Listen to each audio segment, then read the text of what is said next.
In this country, over 23 million brave men and women have raised their right hand and taken an oath to join a cause much bigger than ourselves. You see, I committed to protect, support, and defend my country and your freedom. While I set out to accomplish this noble mission, nothing prepared me for what I would experience and see. I never realized that in an instant, the trajectory of my life and family would change forever. I am honored to serve my country, but freedom is never free. I returned home wounded, indifferent. I was overwhelmed, confused. As hard as it is to face it, I realized that somehow I had lost my way. It is difficult to explain or for others to understand because my wounds and scars can't be seen. The wounds I have reside on the inside of me. What is returning to normal now, and how do I find it? How do I return to the workforce and be the husband and father I once was? How do I cope with others around me when I feel so all alone? There only seemed to be one way, and that landed me here.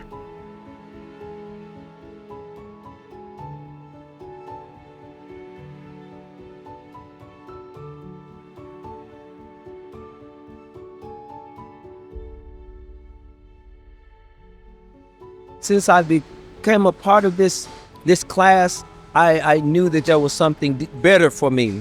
It gave me more peace, it gave me more direction, but above all, it gave me an identity.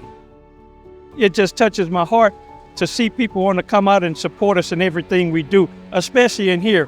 When you see individuals and you have individuals that actually come out and show that they care, it touches the heart.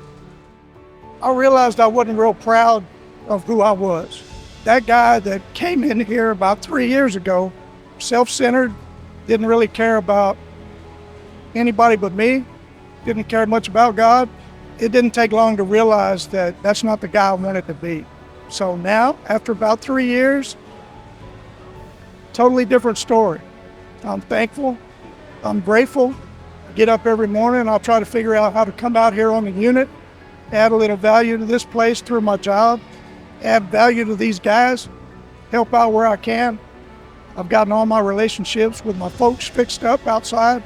I've gotten right with my Creator, my Savior. You know, I've been locked up for almost 29 years, and my leadership training and all that been long forgotten, left behind. Penitentiary is not a place for, they don't want leadership. They don't want, we're pushed down a lot. So when I came to KPM, I was really excited about getting, back into a leadership mindset.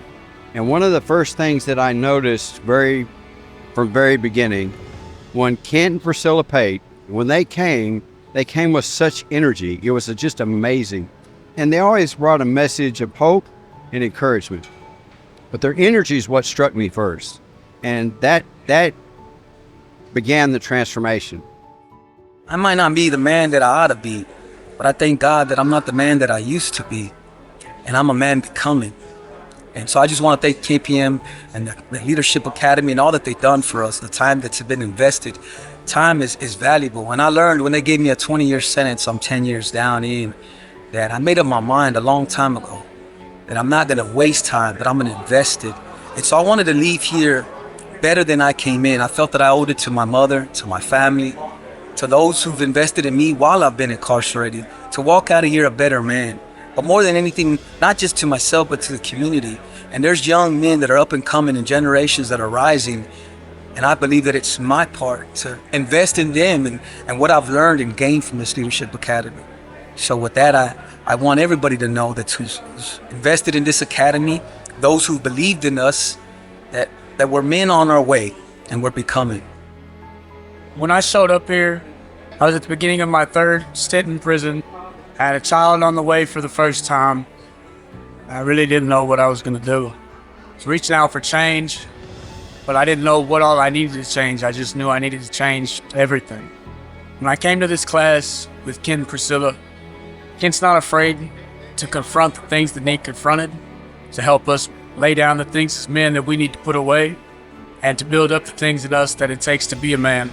to be the type of men that it takes to raise children, to be good neighbors in society, to be good workers.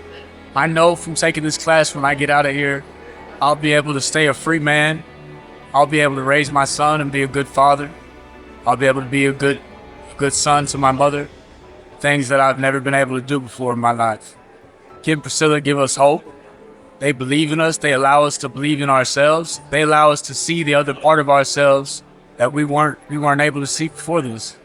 I've discovered who I am while I've been here, and I know it's been there all along, but Kid and Priscilla being able to see that and bring that out in us, bring that out in me, I know I have a better future. I'm thankful for this class. I wore a cap and gown for the first time in my life, right here. This has allowed me to see myself differently. I see myself in a different light now, and for that, I'm truly grateful. I show my gratitude to Kent and Priscilla by absorbing everything I can from these classes, to learn, to grow, to get better. But why? Why do we do these things? We do these things so that in turn we can reinvest in others the way that Pates have invested in us. So remember this, self-development is not self-fulfillment. Self-fulfillment says, how does this something serve me better? While self-development says, how does this something help me serve others better? See, I don't want to be that same old bitter man I was. I want to get better. And one thing I know for sure that this class has taught me is that my history is not my destiny. And that it's never too late to be the man that I might have been. As I conclude this speech, understand it's not a conclusion to my journey. Like I said, I never saw myself in a cap and gown, but here I stand as a graduate. And I'm so thankful for this. I'm excited about what I've learned, but I realize that there's so much more to tap into. But my hope and my dream is that each one of you men find that untapped potential within yourselves.